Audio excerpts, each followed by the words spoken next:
বৃহস্পতিবার মানেই কিন্তু কাজের বেশ অনেকটাই দেরি হয়ে যায়। কাল সেই রকমই একটা বৃহস্পতিবার ছিল। আমার দিনটা সকাল থেকে শুরু হলেও রান্নাবান্নার কাজকর্ম শুরু করতে করতে প্রায় 12টার কাছাকাছি বেজে গিয়েছিল।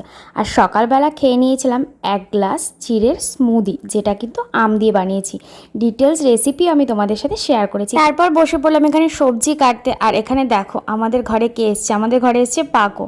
তো ওর সাথে খানিকক্ষণ গল্প করলাম। আর এইদিকে কিন্তু তার আগেই আমি ডালটা বসিয়ে দিয়েছিলাম। এদিকে আলু ভাতেটাকেও মেখে নিলাম আর বানিয়েছিলাম পটল ভাজা আর তার সাথে গরম গরম মাছ ভাজা। অন্য দিনগুলোতে দেরিতে স্নান করলো, বৃহস্পতিবার দিনটা আর শনিবার দিনটা, এই দুটো দিন কিন্তু আমি সকাল সকালই স্নান করে ফেলি, সমস্ত বাসি ঘরদোর মুছে পরিষ্কার করে। আর তারপর দেখলাম যে বাবাও চলে এলো, তাই কিন্তু বাবার জন্য খাবারটা বেড়ে নিলাম।